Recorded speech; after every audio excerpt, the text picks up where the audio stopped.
Hello friends, myself Saurav the Computer Guru. I will be taking up your computer science classes. I have done my BTechs and MTechs from Manipal University and Rajiv Gandhi Pradyogiki Vishwavidyalaya, and I will be teaching you computer science all subjects. That means whatever the subjects you have in computer science, I will be taking up all. Good morning friends, here comes Saurav Kumar. Now I will be teaching you Introduction to Software Package. Introduction to Software Package, it is a new chapter, or it is a new subject, and we will be starting with the introduction part. और शुरू से हम लोग इसको पढ़ेंगे.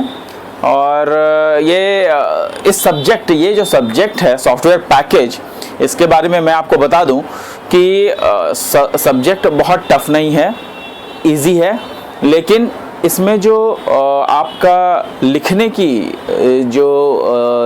का ही दिक्कत आता है. कहने का मतलब कि जब आप लिखते हैं, जब इसके आंसर्स आप लिखने शुरू करते हैं, तब थोड़ी सी प्रॉब्लम होती है. इसलिए जितना भी कुछ मैं लिखूं उसको आप समझने का प्रयास कीजिए और उसको लिखने का प्रयास कीजिए.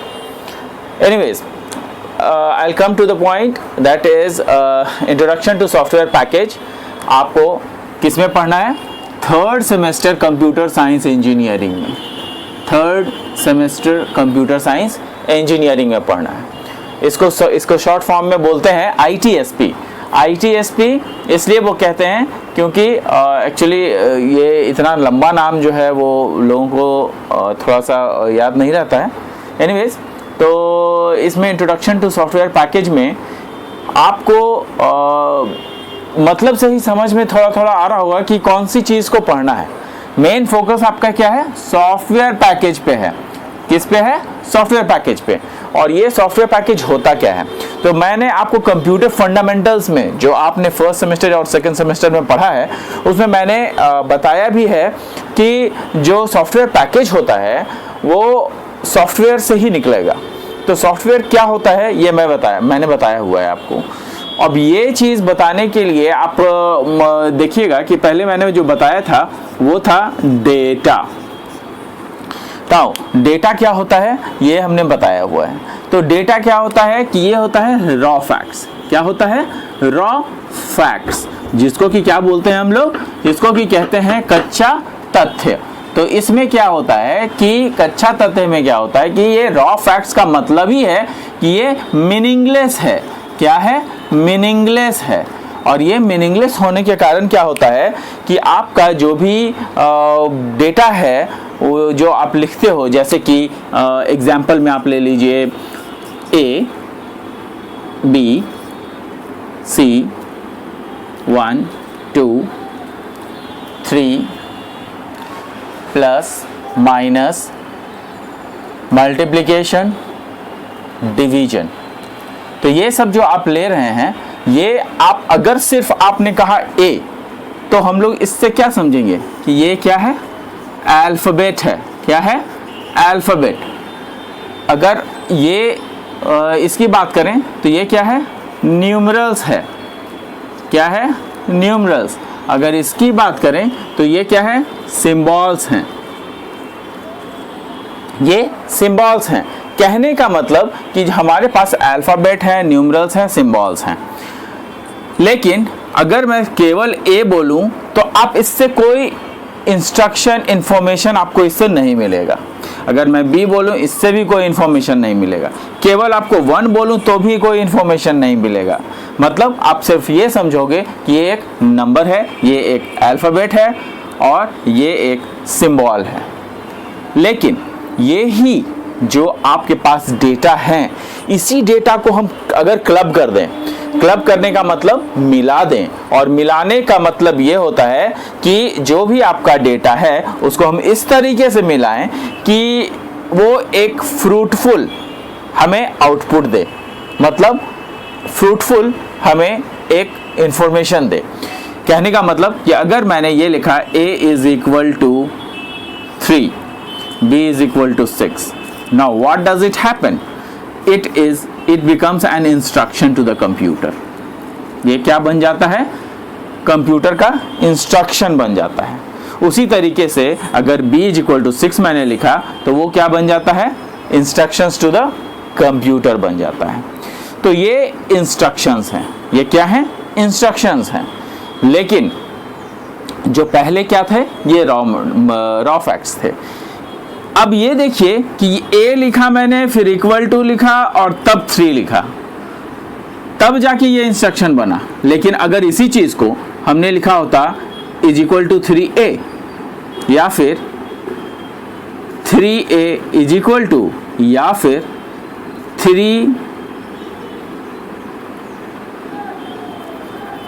इज इक्वल टू a3, तब क्या होता, तब ये अगेन रॉ फैक्ट्स ही होता। ये क्या होता, रॉ फैक्ट्स ही होता। इसमें ये रॉ फैक्ट्स से अगर उसमें हमने क्लबिंग कर भी दी तो ये रॉ फैक्ट्स ही रह गया। इसका मतलब ये है कि there is a kind of sequence which should be maintained. मतलब यह है कि अगर आपके पास डेटा है और उससे आपको इंफॉर्मेशन तब मिलेगा जब आप उसको सीक्वेंशियली लिखोगे। मतलब डेटा क्या होता है, data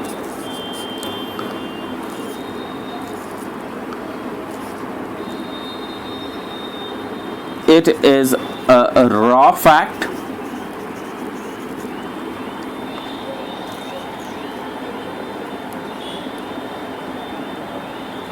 which is meaningless.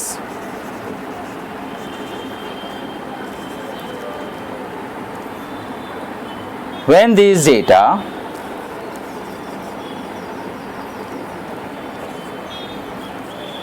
when these raw facts are clubbed together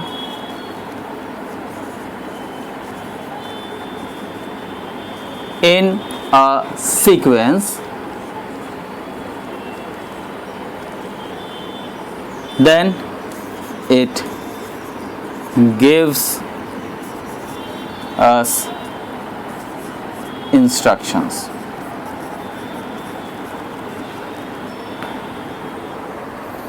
कहने का मतलब कि वही डेटा को अगर हम रॉ फैक्ट्स को सही से हम लोग उसको अगर इनिशियलाइज कर दें या उसको जो है हम लोग सही से सीक्वेंस में अगर लिख दें तो वही रॉ फैक्ट्स मीनिंगफुल हो जाएगा और वो इंस्ट्रक्शंस कहलाने लगेंगे। तो उसी तरीके से मैंने आपको पहले भी आप लोग ये सब सारी चीज़ें पढ़ चुके हैं, आप लोग इसको पढ़ चुके हैं। और इसमें जो है अब अगर मान लिया कि हमें ये जानने की ज़रूरत पड़े कि जो इंस्ट्रक्शंस हैं वो क्या होते हैं, तो हम लोग क्या कहेंगे कि जो भी रॉ फैक्ट्स हैं, सारे रॉ फैक्ट्स को अगर हम क्लब कर दें इन अ सीक्वेंस तो उसको हम लोग इंस्ट्रक्शन कहेंगे। लेकिन वहीं पर जो डेटा हैं, इंस्ट्रक्शंस हैं, इंस्ट्रक्शन है और इस इंस्ट्रक्शन को अगर हम लोग सीक्वेंशियली लिखें, जैसे कि एक फंक्शन में लिख दिया हमने hash include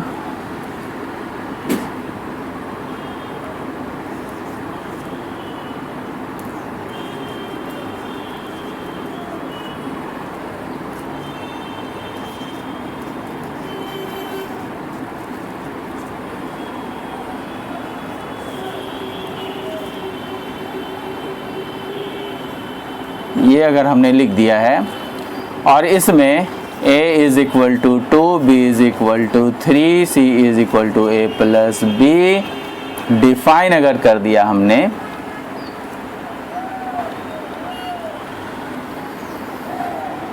d is equal to a minus b, e is equal to a multiplied by b, अगर ऐसे हमने डिफाइन कर दिया और उसको प्रिंट एफ करा दिया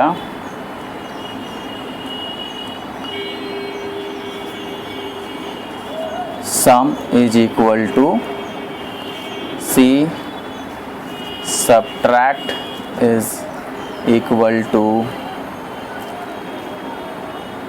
d multiplication is equal to E. ये हमने प्रिंट करा दिया और ये हमारा बंद हो गया। तो ये एक सर्टेन सीक्वेंस ऑफ इंस्ट्रक्शंस है। कहने का मतलब कि पहला सीक्वेंस, ये एक पहला इंस्ट्रक्शन, दूसरा इंस्ट्रक्शन, तीसरा इंस्ट्रक्शन, और इसी तरीके से डिफरेंट इंस्ट्रक्शंस चले गए हैं। और ये जो डिफरेंट इंस्ट्रक्शंस हैं, अगर इनको हम लोगों ने सही से नहीं लिखा, मतलब if we didn't write it in a sequence, then what does happen, it will not constitute a program. इसका मतलब ये है कि it will not constitute a program. और ये जब प्रोग्राम नहीं बनेगा तो इसका मतलब है कि हमारे जो इंस्ट्रक्शंस हैं वो सीक्वेंस में हैं ही नहीं। तो जब अगर हमें प्रोग्राम बनाना है तो प्रोग्राम को भी हम लोगों को क्या करना पड़ेगा, it should constitute a program only when the instructions are sequentially organized। अब इसके बाद हम लोग क्या करते हैं कि जो मतलब यह है कि जो डेटा है हमारे पास, जो हमारे पास डेटा है, इन्हीं डेटा से बनता है इंस्ट्रक्शन और इन्हीं डेटा से बनता है प्रोग्राम। और ऐसे ऐसे कई सारे प्रोग्राम जब हम लोग आपस में मिला दें तो उसको जो है हम लोग कहेंगे कि वो एक सॉफ्टवेयर है, जो कि आप लोगों का मेन कंसर्न है। वो एक सॉफ्टवेयर बन जाता है। और ये सॉफ्टवेयर जो है, इन बहुत सारे अगर सॉफ्टवेयर को एक साथ मिला दें तो वो बन जाएगा सिस्टम सॉफ्टवेयर। क्या बन जाएगा? सिस्टम सॉफ्टवेयर बन जाएगा। कहने का मतलब ये है कि जो हमारे पास इंस्ट्रक्शंस बनाने के लिए जो हमारे पास डेटा हैं, उन्हीं से सारा कुछ बन रहा है। जो हमारे पास डेटा है उन्हीं से सारा कुछ बन रहा है। डेटा से इंस्ट्रक्शन, इंस्ट्रक्शन से प्रोग्राम, प्रोग्राम से सॉफ्टवेयर, और सॉफ्टवेयर से सिस्टम सॉफ्टवेयर। और सिस्टम सॉफ्टवेयर क्या होता है? ऑपरेटिंग सिस्टम होता है। क्या होता है? ऑपरेटिंग सिस्टम होता है। और इस ऑपरेटिंग सिस्टम के जरिए फिर जो है हम लोग कई सारे और भी डिफरेंट काम करते हैं। अब ये देखिएगा कि जो आपका सिस्टम सॉफ्टवेयर है वो कई सारे